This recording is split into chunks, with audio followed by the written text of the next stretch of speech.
Well, anyway, kahapon po linibing si Pope Francis at alam naman po natin na nagpunta doon ng iba't ibang mga heads of state kasama na si President Trump at ang ating President Marcos Jr. No?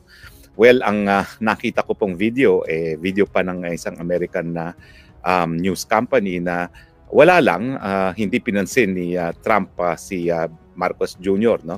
Bagamat meron namang isang video na nakipagkamay ata itong si Trump kay Marcos Jr.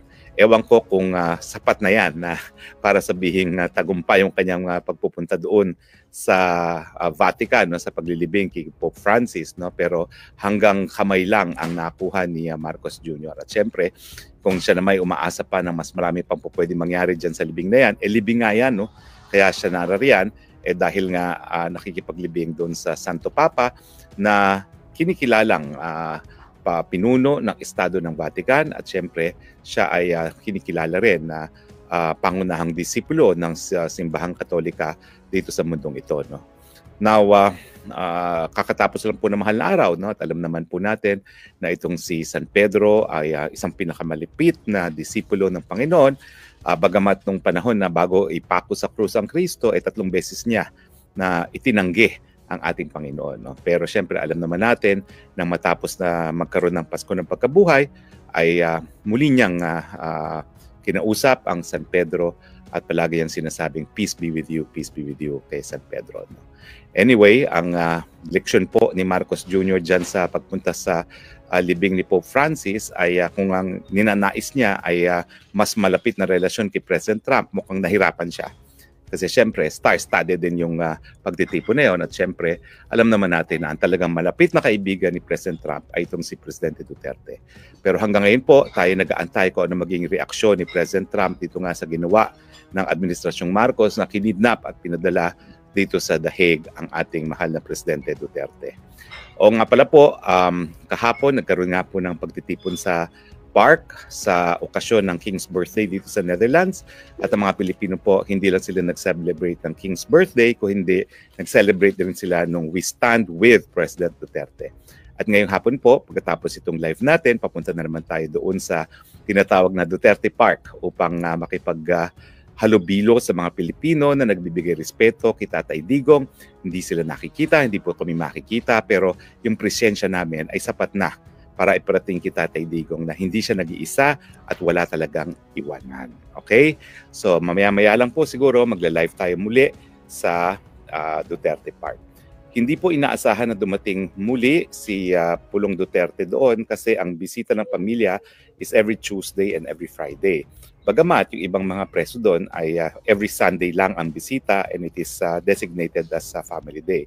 So I guess iba naman po yung tratong binibigay nila sa pamilyang Duterte kasi bagamat yung ibang mga preso doon ay once a week lang nakakadalaw, sila po ay twice a week na nakakadalaw, no? Thursday and Friday. Pero mamaya po talagang mga kasama lang natin mga Pilipino ang magtitipon-tipon muli sa Duterte Park at tayo po ay makikiisa sa kanila maya-maya lamang.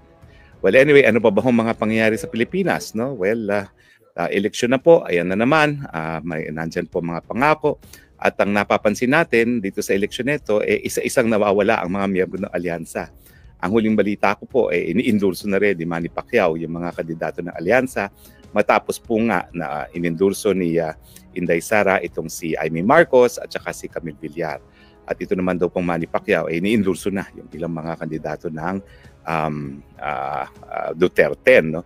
Ang hirap kasi kay Manny Pacquiao, siya ay lehitimong taga Jensan, taga Mindanao, pero siya ay tumatayo sa entablado ni Marcos Jr. No? At hindi naintindihan yan ng mga taga Mindanao dahil si Presidente Duterte nga kauna-unahang pangulo na nanggaling dito sa Mindanao at hindi naman nakapagtataka na mahal siya ng mga taga Mindanao, hindi lang mga taga Mindanao, pati na po mga taga Visayas. Bukod pa po dyan, ayan, nangampanya na ang ating Inday Sara at siya ay nangampanya laban kay Joel Chua. Talaga naman po mga taga Manila, pwede ba wag nyo nang ihalal yan Joel Chua na yan? Bakit nyo hindi dapat ihalal? Alam mo, para sa kwarta lamang, sinakripisyo na ang prinsipyo, no? At talaga namang nagpagamit siya para pulbusin ang ating Inday Sara, pero imbis na maglaong parang bula ang Inday Sara, tumaas pa ang trust at saka ang approval rating, no? So habang binabato ang Inday Sara, abay lalong nagiging pinagkakatiwalaan, pinaniniwalaan ng taong bayan. At syempre nangampanya rin si Inday Sara laban dun sa Congressman Valeriano na siyang nag-privilege speech para naging dahilan para mag-imbestiga ang Huwad Committee laban sa kanya dun sa confidential fund. At syempre kay Abante na may padila-dila. Okay?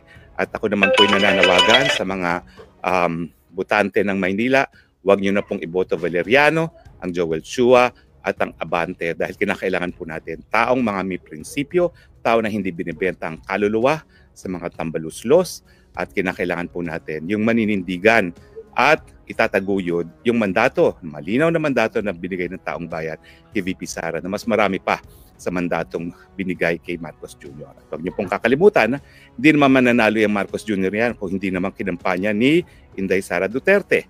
At talaga namang alam natin na binigay ni Inday Sara Duterte kay Marcos Jr. ang Visayas at Mindanao at alam natin na yan lang naman talaga ang dahilan kung bakit nila iningganyo si VP Sara na tumakbo ng Vice President na katandem nga ni Marcos Jr. dahil alam nila na without Inday Sara, matetake two na lalampasuhin siya ni Leni Robredo. No?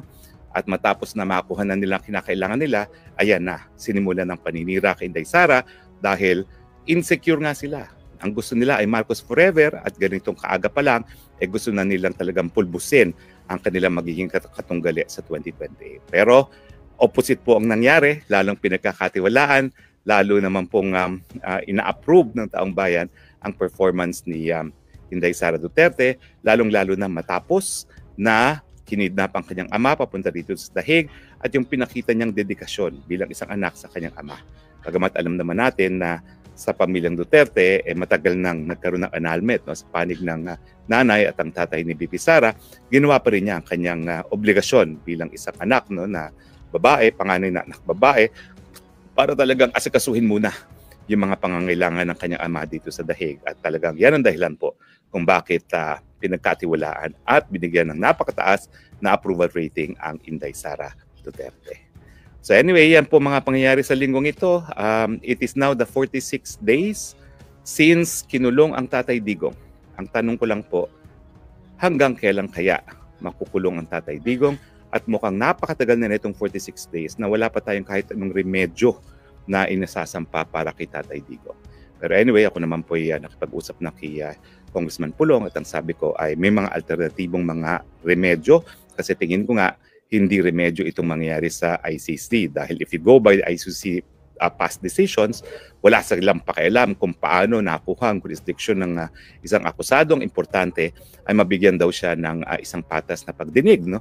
Sa akin naman, under modern human rights law, kapag mali ang pamamaraan kung paano nakuha ang jurisdiction sa pagkatao ng isang akusado, dapat maging dahilan para mawalan ng jurisdiction ng hukuman. Kasi hindi naman dapat na para ituwid ang di umano ay mali, ay gagawa na naman isang pagkakamali. No? Ang sinasabi ko po ay di umano. Kasi nga po, ang sinasabi nila, 30,000 victims and yet 43 lang ang sinasabi ngayon dito sa warrant of arrest na naging basehan nga para kinidnap ang Tatay Digong. Ulitin ko po, ang 43 count, kaya po yan ng ating mga hukuman sa Pilipinas at hindi na dahilan para mga dayuhang mahistrado pa ang umupo at makusga kay Tatay Digong. Kayang-kaya na po yan ng ating mga lokal na huwes, lokal na prosecutor, lokal na sistema na pagbibigay ng katarungan sa Pilipinas. Okay?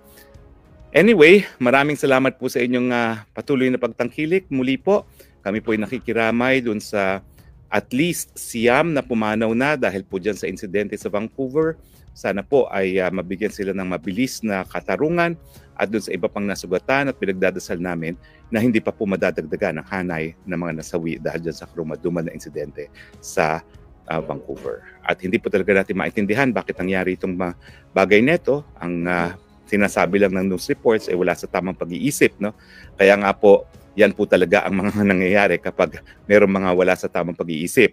Kaya nga po ulitin ko, panawagan ko sa ating taong bayan, siguraduhin natin ng ating presidente ay nasa tamang pag-iisip dahil kung hindi, talaga pong lahat naman tayo ay lulubog bilang isang bansa at siguradong hindi natin mabibigyan ng lunas ang napakadaming nating mga problema. So paulit-ulit ko pong sasabihin na ang bilin lang ni Tatay Digong, vote straight Duterte at dahil meron pang 4 na inendurso, mamili na lang po kayo dyan sa 4 na yan mamili kayo ng dalawa. At ang naririnig ko, ang karamihan ng mga DDS ay pumipili ng bilyar at unasan, no? Pero pwede naman kahit anong combination, pwede niyong piliin yung 2 sa 4 na inendorso ni Bibi Sara at ni Tatay Digong. At sa akin naman po, ang aking sinusulong para sa party list, Gabay Party List 139 sa balota, magpapatupad ng tama ng universal healthcare para wala na pong mamamatay dahil lamang sa kahirapan, papalawigin ang libreng at masustansyang tanghalian para sa lahat na ng kabataan at papaliwigin pa ang libreng irigasyon sa maliliit na mga magsasaka sa pamamagitan po ng pagpapalawig ng mga kabukiran na sakop ng ating libreng patubig. Dapat 100%. At para maging remedyo po laban sa korupsyon, susulong po ng Gabay Party List 139 sa balota ang Whistleblower Act para mabigyan ng proteksyon yung mga magsisiwalat ng mga kabalastugan sa gobyerno at ng Freedom of Information. Dahil dyan po sa kawalan ng impormasyon, yan pong dahilan kung bakit nagkakaroon ng korupsyon. So, Gabay Party List 139 po sa balota. Maraming salamat po sa inyong patuloy na pagtangkilik. Ito po inyong spokes ng Bayan, Harry Roque, broadcasting live from The Hague, saying, I love you, Philippines. You're the only country that I have. You're the only country that I love. God bless the Philippines. Maraming salamat po and bye-bye.